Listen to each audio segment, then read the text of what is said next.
Hey guys, and welcome back to another episode of It's About Time, or, as Steven likes to say, Jamaican Me Happy.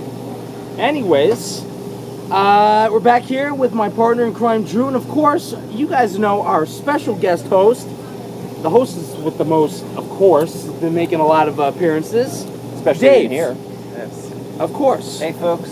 So, this episode, what are we on, number 38 now? Or No, 39 no, maybe? 40. We're on number 40 now. Okay. So, this episode now, before we do our next one, by the way, welcome back to the hot tub. The big question is what's on the wrist today, and of course, the Citizen Echo Drive, of course. Don't forget about that. Should I get it? Should I get it for you? No. Okay, thank you. Actually, you know what? If you right want, now, go ahead. on my would be Yeah, on you know my what? wrist. Actually, my watch is on its way. It's going to get legs. It's going to come on out to us so I can show you guys what I'm wearing. Not that you guys haven't seen it all day. I'm not going to take it in with me, of course. So today, this is what's on my wrist, of course. I mean, this could drop in the hot tub. I wouldn't even worry about anything happening to it. The Citizen Echo Drive, stainless steel, two-tone, whatever. Atomic Timekeeper. I love it. Steven, thank you. You can put that back in Sure thing, partner. place. Dave, what were you wearing today? I was wearing my famous Oris watch. Of course, the Oris Oris Classic. That's Classic like Dave, 20 that's seconds right. off after like 4 It months. never leaves my hand. Amazing. Actually, and you know what? His watch is a perfect example of what the episode is going to be about today. Drew, what was on your wrist today? Well, what was on my wrist was two different Rados. Right now, what was going to be on my wrist was my poker watch, because we're going to be playing poker later tonight. Yeah, you know what's funny? We should do a little filming of that just for fun. Oh, yeah, that would be fun. I don't know why. Oh, yeah. But anyway, multiple watches are on my wrist today to answer that question, Jared, but nothing in the hot tub, as we went through before several episodes ago. You shouldn't put any watch in the hot tub to begin with. So I'm going to follow that rule.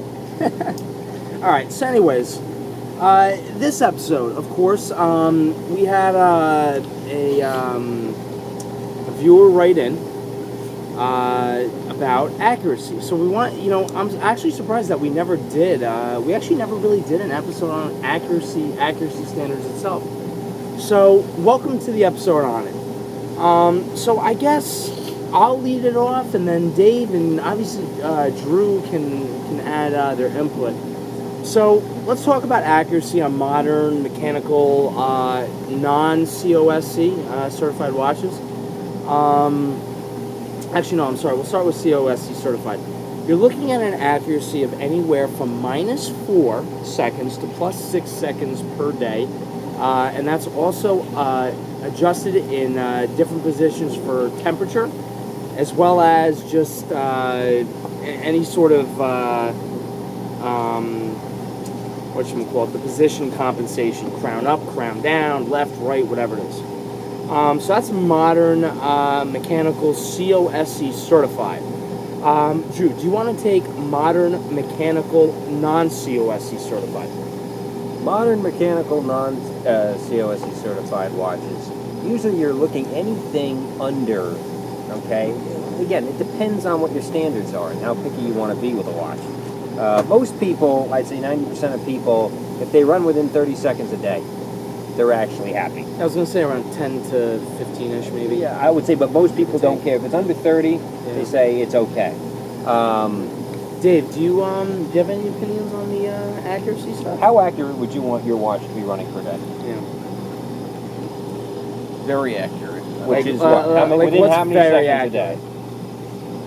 Don't give us a politician answer, Dave. Yeah, I was going to say, take your time and think about it for a minute. Let's go. No Clinton answers over here. I really don't know. Like if you had to take a guess between 1 and 30 seconds a day, how many seconds a day would you want it to be? Anywhere between 1 and 30. 30. You'd want it to be 30 seconds a day? I really don't. I'm not sure. Okay, that's fair. Normally, guys, you want your watch to be as accurate as possible. Yeah. Obviously, if somebody gave you the choice of having a 30-second or 1 second off per day, you would want take it 1 second off per day. The The closest it's running to the atomic clock, the better regulated it is, or the better serviced it is. The other question that I had was, would you rather have your watch run fast or slow? And I'm going to have Drew take this one first. I personally like it running fast. Because over Why is time, as the gears get worn down, it's going to slow down. Watches usually slow down over time anyway. As the oil runs out, as you keep using the parts over and over again, as the watch keeps grinding along, it does tend to slow up. That's when eventually you need it lubed up, you need it serviced, you need it cleaned. So I do always like it running fast. If it's running fast, I would think it's a good sign. If it's running slow, I either want to regulate it a little bit because you really can't tell how clean or regulated it currently is if it's running slow. I don't know if it needs a cleaning if it's 20 seconds slow already. It already may need a cleaning, especially if you get it used. You don't know its history. You don't know bad what it's inside of it, who knows? Exactly. You know, honestly, I mean, I agree with you. Dave, would you prefer to have a watch run fast or slow? Probably fast. Fast? Okay. Yeah. And why is that?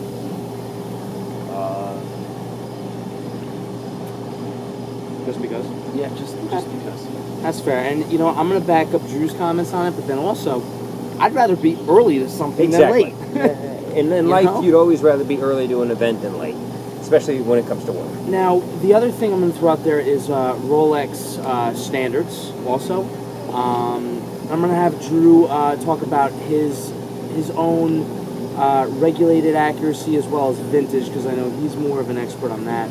So with Rolex accuracy, their movements now are rated to +2, -2 per day, which I believe, just coming from the factory, is an industry best. I do believe, I don't think any other company in the world, coming from the factory, regulates it to -2, +2. That's even better than COSC. So that's for Rolex. I mean, now, me personally, I'm going to say where I would like to have my watches. I'm going to have Drew take over the vintage and his regulation.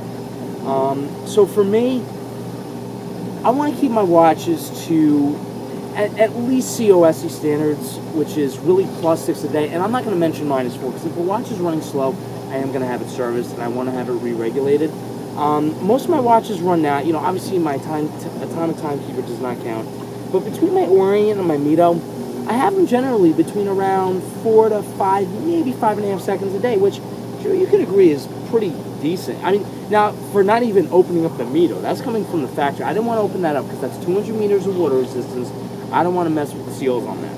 No, the Orient, I did open that one up. You know that one's running around 3.5 to 4 seconds a day, which is great. So that's where my watches run. Again, you know, anywhere between 3 to 5.5 seconds a day, whatever it is, more than okay, even 6. I'm a little stricter. I like mine. If it's 3 seconds or less, I'm happy. I don't like it running slower than 1 second a day. So all my watches are pretty much regulated to most of them, I would say. The ones that are harder to get into, I let them run 5 or 7 seconds fast, just because I don't want to go through the hassle of regulating them. But most of my watches, if I can regulate it myself, I want it about 2 seconds. I want it 2, 1, or a little 1 slow is okay too. I know that's pretty much good. And how do you get them to be that good? Well, you keep the regulation episode that Nisha and I showed you about 5-6 episodes ago is exactly how you get it that good. You keep going back into the watch case and using the regulator to regulate the timing. It's the turn of a screw on most things. On the mechanicals, it happens to be a bar which you go from left to right on. And now, again, be careful with it, because it is a sensitive screw usually, or bar, whatever it is. Don't break it. It gets defective. It gets expensive. And now, sometimes what you have to do, there's 2 things.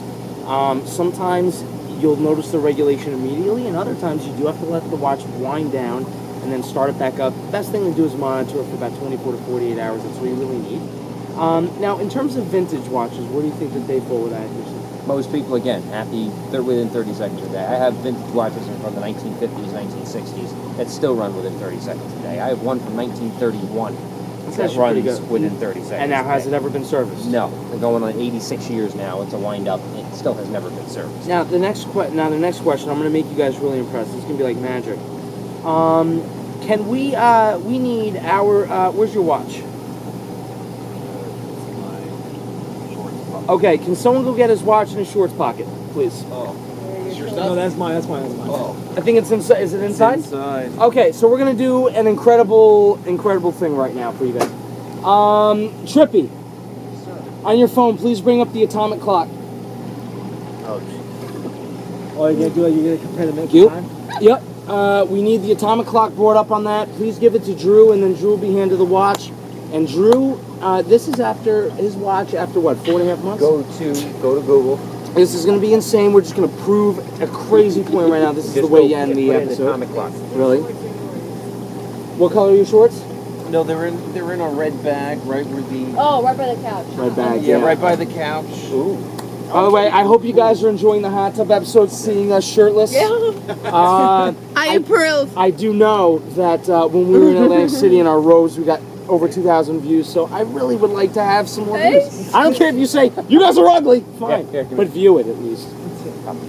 Here's some. I'll Alright. view it. Let's check this baby out now. So now, so I'm going to hold this up and I'm going to have Drew check the timing. Okay, here we go. And this is after 4.5 months now, right? All right, here we go. I believe.